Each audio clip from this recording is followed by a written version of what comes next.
If you are hearing this broadcast, seek shelter immediately. Do you have paranormal powers? If you do, I get $5,000. And you like that contest? And then we take a look at the story of a man who claimed he had paranormal powers. Nobody really took him seriously until football teams began disastrously losing games. Today on Dead Rabbit Radio.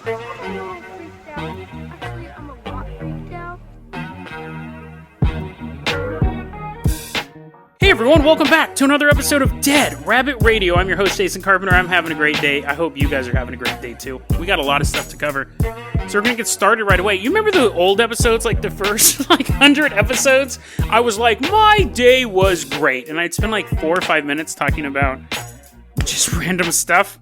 Not anymore. I put that stuff in the middle of the episode now to trick you. First off, that way you're already engaged in the story. First off, let's give a shout out to our newest Patreon supporter, Mokushi. Mokushi, thank you very much for supporting the show. You are going to be our captain, our pilot, our gunner, maybe, if we have a gun in this one. We don't. And then, if you can't support the Patreon, that's fine too. Just help get the word out about the show. Really, really helps out a lot. Still sending out supporter stickers for Patreon supporters. And we have merch in the merch store. That's all in the show notes below. Like I keep hitting home, I'm going to be going on vacation soon. That means more video game time from me. Didn't you just say you don't spend time talking about random stuff? Mokushi, let's go ahead and hop in the Jason Jalopy. We're going for a drive. We're going down to Hollywood.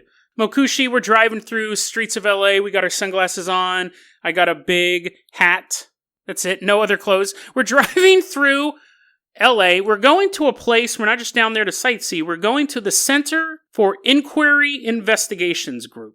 These guys have made it their mission to prove the unprovable or unprove the impossible. However you want to put it. They're a group of skeptics. They consider themselves the largest paranormal investigation group in the world, because they do investigate the paranormal, but they investigate the fun out of it. So, and I do the same thing for the most part, but I also believe in ghosts and aliens and all that stuff. There's just certain narratives that I'm like, and even ghost stories, a lot of times I'll shred them to pieces because I don't think they work. But I enjoy the realm of the unknown, and these guys might too, but these guys actually go the extra effort to basically bring weirdos to their location and come up with impossible tests that really nobody can pass. So we pull up outside the Center for Inquiry, and I get out, and Mokushi's like, so why are we here, though? Are we here to debunk stuff, or are we here to prove, the world is supernatural because you believe that? And I go, Mokushi, first off, you drive. Don't talk. Just sit there. No talky talk. That's my job. I don't know how you got on my podcast. Secondly, the CFIG is what they're known as, the Center for Inquiry Investigations Group. They have a cash prize of $250,000.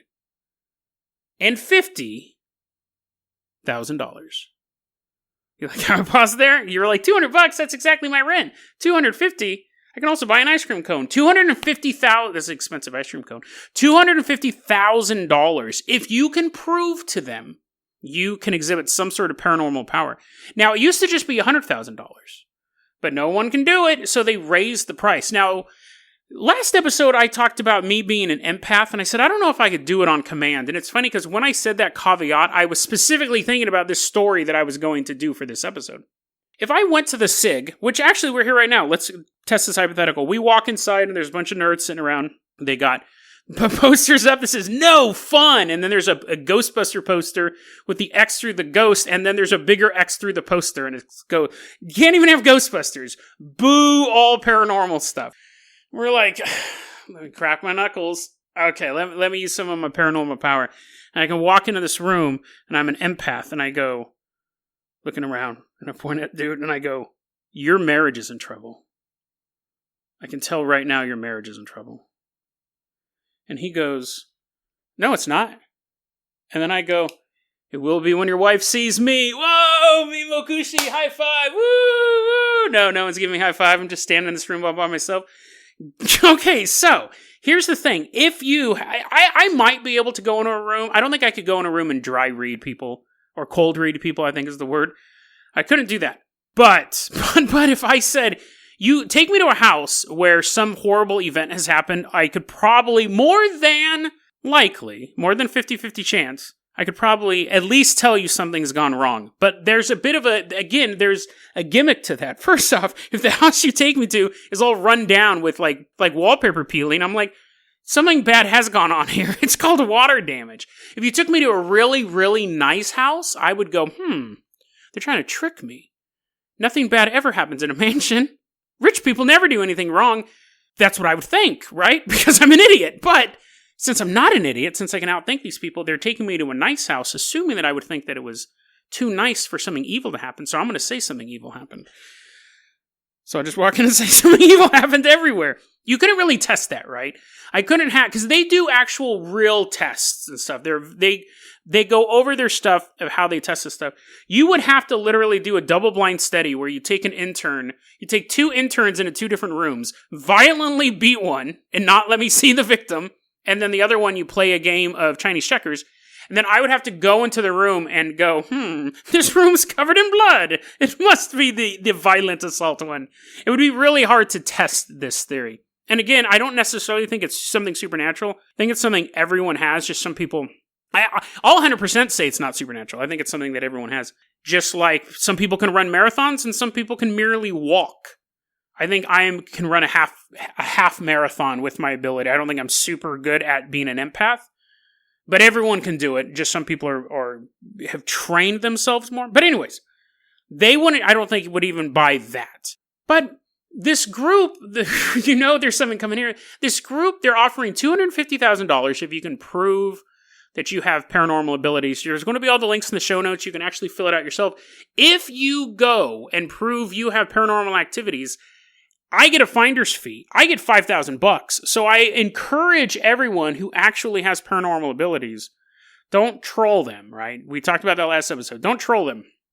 But if you do have a authentic, if one of my listeners happens to actually be one of the new gods, feel free to put me down on the Dead Rabbit Radio recommended you. Let me get some of that money, that $5,000. You still get the full $250,000, but it's not easy. It's not easy. What they do is they have 2 sets of tests. They have an informal test, which is still incredibly rigorous, and then they have a formal test under strict scientific conditions. So I was looking through them. I might look through more of them, but the ones I looked through were already pretty intriguing. They had one guy, he said that he could tell what was in a box. He was like a remote viewer. And it takes months from the time you make the claim to the time they can get you out to LA, or sometimes they'll do it on Zoom if they really have to. This one guy was in like Moldova. They're like, well, we know this is fake. We're not going to fly him out, right? But anyways, they said they did it on webcam and he couldn't do it. But this guy said he could take an envelope, he could look at it, tell you what the picture was in the envelope. And I mean, again, for the informal test, they had double blind, like they had one guy stuff the envelopes in a totally secure room. Once all 4 envelopes were stuffed, he slid them under a door. So the person administering the test doesn't even know what's in the envelope. So they look that's the thing when I do tarot readings, which I haven't done in a long time. I'd look at your face or your body language. And when I would say something, if you reacted, however slight, I would know I was on the right track. If you didn't react, I would say something else. It'd be like, so you're having issues with your dad? No, your brother. Yeah. Yes, I've seen your brother stand behind you with an axe mid-swing. I'm like, look out! Should have come here an hour earlier before your brother picked up that axe from Home Depot. That's how you do it, right? So you have to have the double-blind study, because if the guy started getting him right or wrong, the tester could be like smirking, being like, good thing we didn't fly this dude out from Moldova. So that's just the informal test. That's just the informal test where they do this stuff. Now, and no one's been able to pass it so far. That's why they raised it up to $250,000. But let's take a look at, I'm going to go into detail with this one test they did, because it leads us into our next story. And it's actually really recent. They're still doing this. They said about 6 to 10 people come out a year to test this, to be tested. And to this day, nobody's ever been successfully. I wonder if anyone's moved on to the formal stage. I'm going to do some more research on this, but because there's a ton of these studies, and it was interesting. You feel free to look through them yourself. But June 25th, 2020, so very, very recently, this man had been contacting back and forth. He goes by the initials TR. I don't know if that was actually a designation they gave him, but we'll call him Tom for short, which is actually longer than TR, but you understand. Tom, less syllables. Tom had been contacting this group, and saying that he had the ability to make static electricity come out of his hands. That's all he did was a sound effect over the phone, and they're like, well, he's in. Here's $250,000. He can make static electricity shoot out of his hands. He could create lightning in the sky. And he could teleport 3 feet. Why only 3 feet? What does that have to do with lightning? I don't know. Generally, superheroes have well, it's not like he's a superhero. He's no Phoenix Jones, but it's not like he's actually saying he's a mutant. But he has the ability to shoot lightning out of his fingertips and call down lightning and teleport 3 feet. So he comes out to LA, and they have photographs, and they have video. I really wish I could have seen the video for this, but I couldn't find it. But I did look at these photographs. So the first test, out of those 3, what are you going to test first, right? Okay, he can shoot static electricity out of his hands, which is basically any 4-year-old with socks on. He can rain down lightning from the sky, or maybe just make it go from cloud to cloud. And then he can teleport. Which one of those do you want to test the first, right? The teleport one, right? There's 100%. That's the one that is, if he teleported, you wouldn't be like, well, you couldn't call down lightning, so no money for you. Like, that's the deal, right? If someone shocked you, it'd be like, give me $250,000. No. But if someone teleported, but then they're like, here, make it rain. He's like, I lied about that one. I can only teleport. So that was the first one they test. So we have this thing. They set up these chairs in about like a 12-foot row and covered it with a blue tarp to create a barrier. And they wanted him to teleport somewhere in this location. And so it's so funny to see a bunch of adults out in the middle of LA. They're all geared up for the coronavirus. They all have masks on. But a bunch of adults have shown up because another adult told them he could teleport.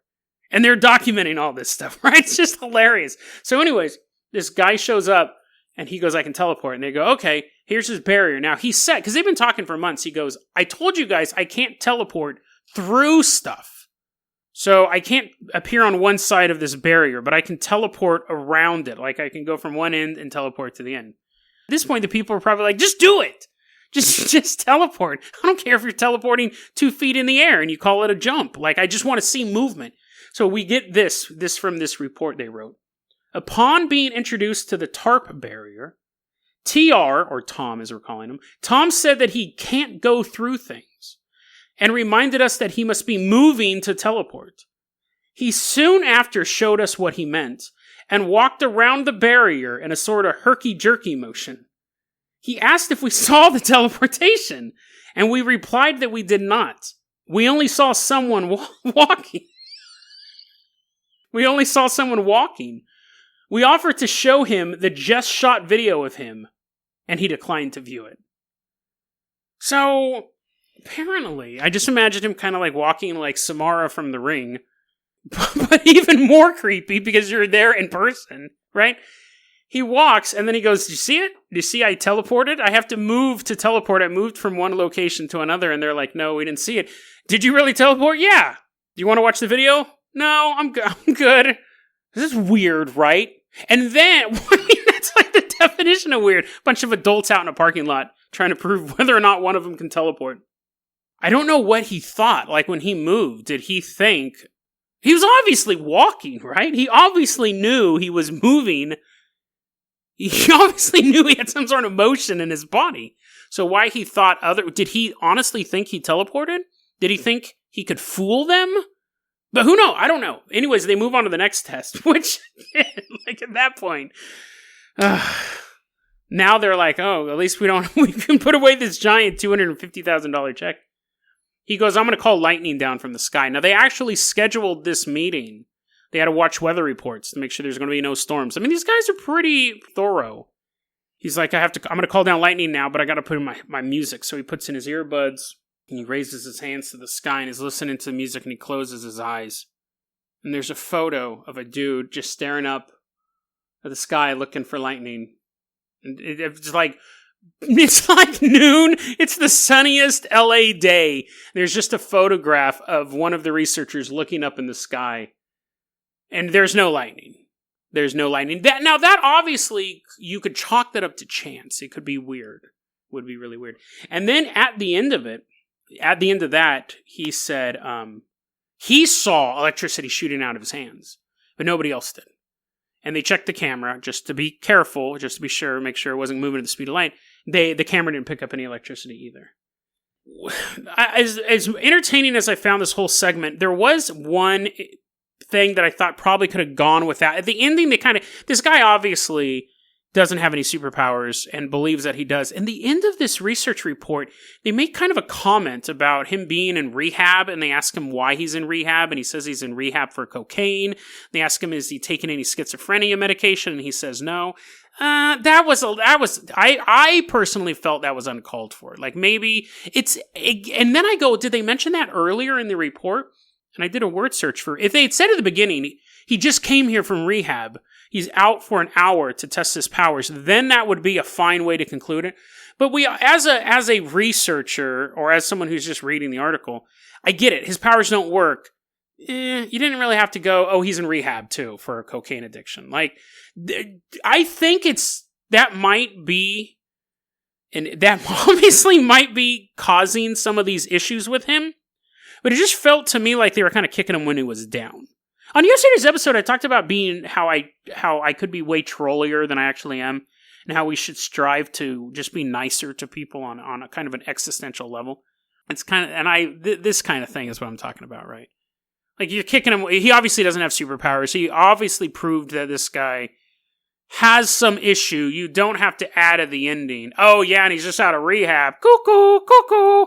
Yeah, I was having a good laugh. I mean, actually, even though we should be nice to each other, I was having a good laugh at this dude. But there's a point, right, guys? There's a point. Like, I think it's okay to say this story's fake. I do that all the time. This story's fake and da-da-da. That was a long way of saying, give me some of that sweet, sweet $5,000. If you go and do this test and pass, you make a $5,000 donation of a pay. No, you don't have to donate nothing. They'll pay me.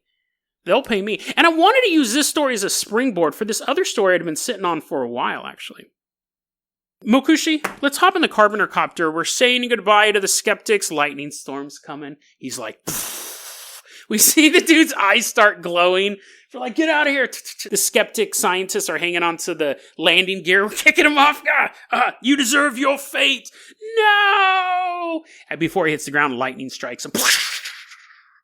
Half of LA's getting destroyed. Now, as the helicopter is leaving this destructive scene, Tom has been unleashed. That's actually not far from the story I'm about to tell you. Mokushi, let's hightail it out. We're headed to Florida. We look back, the city of LA is a massive crater. Have you seen the trailer for that new movie Greenland? Starring Leonidas and the Phantom? What's his name? Chris O'Dowd? Craig Robinson? What's that dude's name? He's the dude. Gerard Butler. He's the dude. The movie looks great. I'm going to put that in the show notes. That looks amazing. I love movies like that. Greenland. Did Rapper recommends watching the trailer for Greenland. We're headed out to Florida. It's 1979. And Florida is suffering a horrible drought. Now, there is a newspaper known as the National Enquirer. Now, National Enquirer is interesting because it's actually a tabloid newspaper, but it tells the truth more often than the Weekly World News. The National Enquirer is more on the level of like the Sun, where it's a nationally recognized paper that does break stories, but they're super sensationalists. They will make up stuff, and they've been sued in the past. Weekly World News is a 100% fictional newspaper. National Enquirer's covered stuff like Roswell before Roswell was a big story. They've covered a lot of fringe stuff. We've talked about National Enquirer a couple times on. I don't use them as a main source, obviously, but they're a less reputable newspaper than every other newspaper, but more reputable than, say, the Weekly World News. But you have real people working for these things, and they're always looking for some sensational story. In 1979, Florida is hit with a drought. National Enquirer, the publishing headquarters, is in Florida. And you had an editor named Wayne Grover, who knew of a man who could control the weather. So he calls up, can't really call him a friend, an acquaintance, an ally, someone you'd want on your side. Calls up Ted Owens and says, hey, Ted, yeah, it's Wayne, yeah. Hey, can you do something about this drought? kind of looking at his buddies on, in the office. Yeah, I'm talking to Ted. Yeah, this drought in Florida, man, it's so hot. Can you take care of it? Yeah, okay, cool. Hangs up. He gives a thumb up to him. Yeah, let's see what Ted can do this time. Yeah, he says he can control the weather. 10 days later, massive storm hits Florida. Now, you're going, Jason, storms always hit Florida. But Wayne had a reason to call Ted. Let's go back to February 10th, 1920. That's when Ted Owens was born. He claimed that both of his grandparents had psychic powers, but that's not where this ended. That would just be the end of the episode. He believed by the age of 4 he could levitate. He said an imaginary friend taught him to read, and he later learned how to hypnotize people. In the 1940s, he began serving in the U.S. Navy. And that's when he really began to believe he had powers. He believed he was psychokinetic, which would be an equivalent of telekinesis. You basically can move stuff, create stuff with your mind. Specifically, he believed that he could cause lightning storms. He could control the weather, violent weather. Even though his grandparents were psychic, he believed that he was actually chosen by aliens. That aliens wanted to see what a human body can do. Here's a quote from him.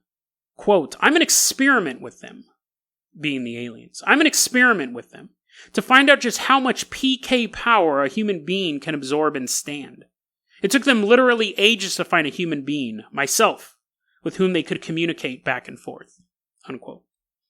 What's super interesting is if this story happened anywhere close to the internet age, things would be completely different. This story is absolutely fascinating, and it starts and ends right before people can actually document this stuff. And it is fairly well documented, but if this happened nowadays, he starts saying that he can cause hurricanes. That's really his bread and butter, right? One of the most destructive natural events on the planet.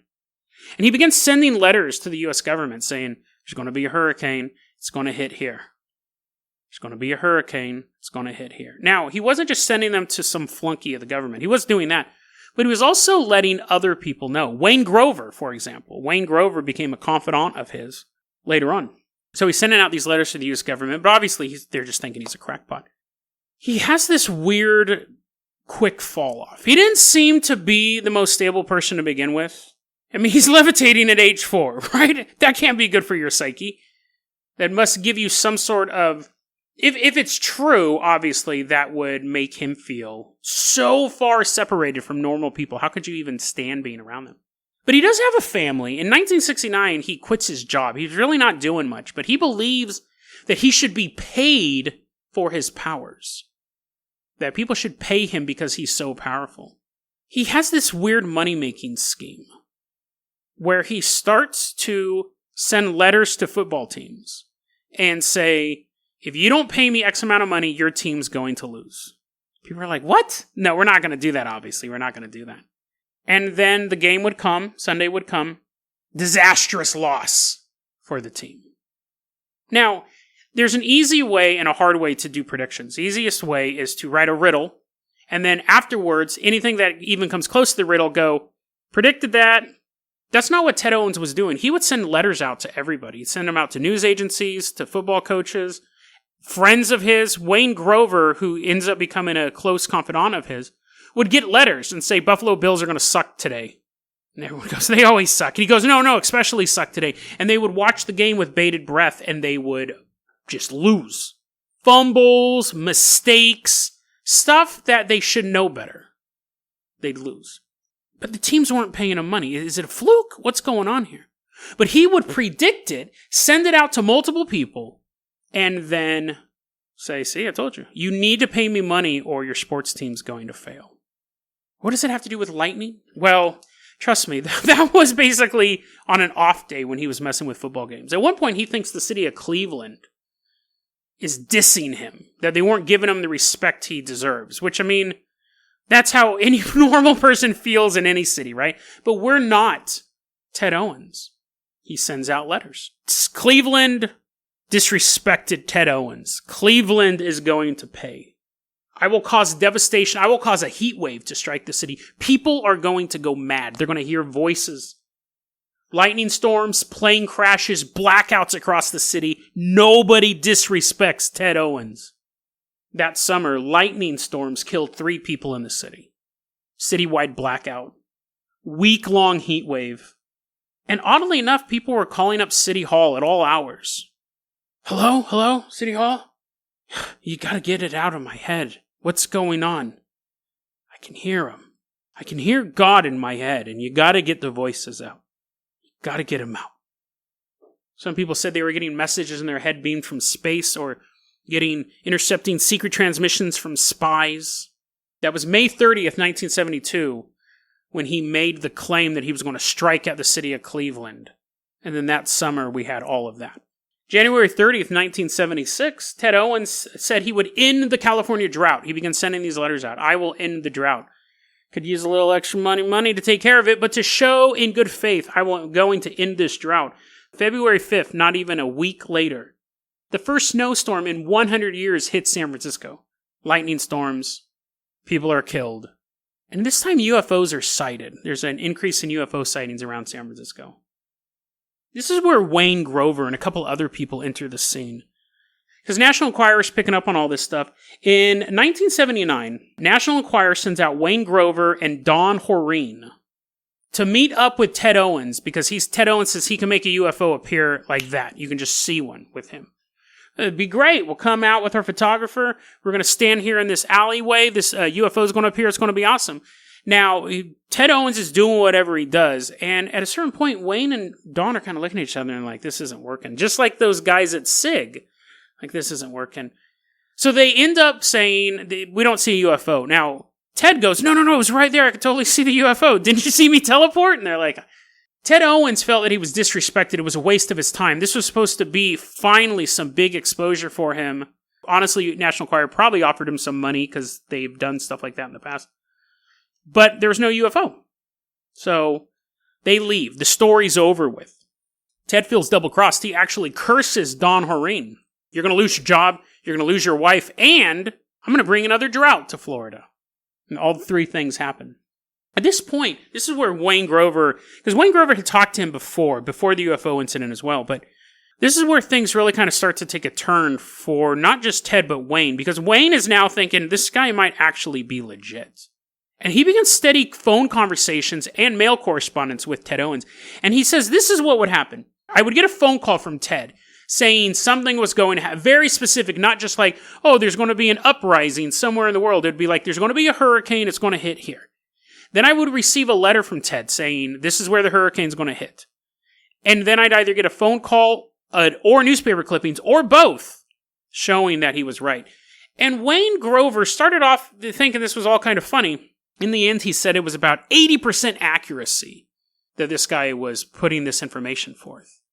At one point, there was a hurricane headed towards Florida, and Wayne was talking to Ted almost jokingly and was like, yeah, we probably can't afford to get hit by another hurricane. Ted goes, I'll take care of it. I'll take care of the cane. That's what he called him. It dissipated before it made landfall. There was another time he said, yeah, there's another hurricane coming. I'll take care of it. And it went and it hit South Carolina instead and caused massive damage. Now, obviously, hurricanes are always hitting Florida, and sometimes they dissipate and things like that. I actually have a theory about Ted Owens, but let's finish out this story. He feels like he's powerful, obviously, right? If you believe that you can create hurricanes to move hurricanes out of the way, you should be paid for it. But he was more well-known in the sports pages than he was for anything else. Sports writers would talk about this guy because he would send them articles. He would send them letters saying, Philadelphia Eagles are going to have a bad game this Sunday unless the coach pays me X amount of dollars. People want to take it seriously, and they would lose. He was reported about way more in the sports pages than he was covered in national news or anything like that. And he couldn't deal with that. He's a superhuman. I'm sure it's funny. I'm sure some of the teams actually paid him off. I'm sure that people never admitted to it, but I'm sure a couple of teams actually paid him off. And he told Wayne, he goes, I can't make a team win. I can make a team lose. So if a team came to him and said, hey, can we win this week? He can't. He couldn't have a good outcome. He couldn't make an average team better or a better team have good luck. He could only make a team worse. In the end, though, he ended up homeless. And he's in New York City. He's still in contact with Wayne Grover at this point. And he's completely bitter. Obviously, I don't think there were many happy homeless people. He's completely bitter. And he, to the end, believed that the government needed to pay him. But he also began to confide in Wayne that he felt his powers were diminishing. He was losing the ability to control the things he used to control. Wayne Grover said in the end, in 1987, he gets a phone call from Ted Owens that says, "A UFO's coming to pick me up. Me and my family are in New York City. A UFO's coming to pick us all up. I want to tell you something, Ted." We have this quote from Wayne Grover. It says, quote, "The predictions of that last conversation changed my life and caused me to wonder where science leaves off and the unknown begins. His family did not disappear on a UFO, neither did he. He ended up dying that year of cirrhosis of the liver." Interesting story. You see what I mean? Like, if this was happening nowadays, when he's sending out letters to these newspapers in the 60s and the 70s and stuff like that, and you'd have editors throwing them in the trash or passing them around as jokes. Could you imagine if he had access to YouTube or any internet forum? I mean, it would be a totally different ballgame, right? Now, it's definitely possible that this guy was making random guesses. 80% is outside the chance of randomness, but if we're taking Wayne Grover's word for that thing, he's saying, I definitely was getting a lot of hits from this guy. But yeah, if that had happened today where everything can be documented, he could pull out his phone and go, "I got a prediction for you. The Buffalo Bills still suck." And it's a million views. Actually, that'd be his least viewed video. They're like, yeah, I know. But imagine that, pulling out YouTube, going on Snapchat, a real life 2028 man, right? But one who could also control lightning. I have a theory about this guy. It's very interesting because there's there's a lot of resources on this guy, and there's basically they all corroborate each other. There's a book called The PK Man, which kind of combines all this stuff, but there's three possibilities. One who's just very lucky, but someone who dies homeless with cirrhosis of the liver, I don't think you can define as lucky. He just had good guessing abilities too. He did have the ability to call down lightning, to stop storms. He claimed that he actually killed 100 people who were in an airplane once through lightning. I wasn't able to corroborate that. I only found that in one source, so I didn't include that in the main narrative. But so he would claim a bunch of stuff. We don't know if that's true. But he said that, he can call down lightning, he can create and diminish storms and all that stuff. He can make football teams win and lose. These are his powers. What other power or what other ability would give you all of those things? Time traveler. Every single one of those events would have been documented, right? Hurricane reports, massive storms, electrical disturbances in the city, teams winning and losing, every single thing. You could even add UFO sightings to that. I have a list of nearly every UFO sighting in the world. I check it out all the time. Time traveler. Someone who came back with the knowledge of the world before him. That would actually be a more reasonable answer than someone who would have the ability to do these things. Because that's why he said, I can't make one team better, but I can make a team lose. He just knows which team loses. And it wouldn't be every game. It would be games with losses that were so odd that they would stick out.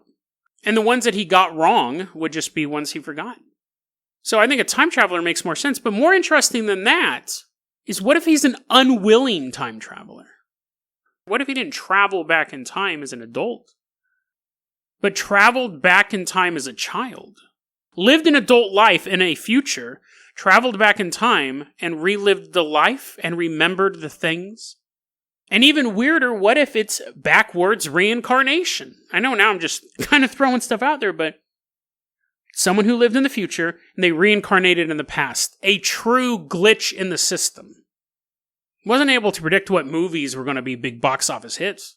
Wasn't interested in that in the future. Was interested in sports, interested in hurricanes, interested in weird events. And whether they ended up here as a time traveler and simply made up a story of their past, or something even weirder happened, reincarnating backwards or time traveling back and being reborn. None of it's provable, obviously. But it would be interesting to see what the CFIG, that skeptic group, could test with Ted Owens. He could either come out there and go, I'm going to cause lightning in 5 days, and then a massive storm hits so they can go, oh. Or he could just arrange for the test to take place on a Tuesday. and sit there and go, a freak storm is hitting Talladega right now. They go and they check the news. What? Because he knew that was coming. The whole time I was reading the story, I was thinking, time traveler. He knows these events. He can't control them. He's predicting them. And it would be even more interesting if he doesn't know he's predicting them. He feels a tingle in his skin. He gets a hint of a memory, a vision, some might call it. But it's really just him remembering, sitting down and watching a game and going, those damn Bills! Can't believe they lost again. Like they always do. I don't know why I bet money on them. Ted Owens, the PK man, as he's known, is all but forgotten nowadays. I had no idea who this guy was. Never heard this story before. Some of you guys may be familiar with him, but I hadn't heard of it. And it's fairly well documented. It's fairly well documented. Of course, one of the documentarians is working for the National Enquirer, which throws a lot of stuff in a suspect, but not everything. Did Ted Owens have special powers that would have earned him $250,000 today? Or was he just able to predict the future, which would also earn him $250,000? His biggest problem wasn't that he was a man born with special powers and the world didn't understand him. His biggest problem was he was a man born with special powers in the wrong time period. If he was born today, not only would he have $250,000, he would have a massive following of fans, of worshipers, falling at his feet, waiting for his next prediction. On YouTube, on TikTok, on Instagram, on Twitter. If Ted Owens was a time traveler, he ended up coming back to the wrong time. deadrabbitradio@gmail.com is going to be our email address. You can also hit us up at facebook.com/deadrabbitradio. Twitter is @deadrabbitradio. Dead Rabbit Radio is the daily paranormal conspiracy and true crime podcast. You don't have to listen to it every day, but I'm glad you listened to it today. Have a great one, guys.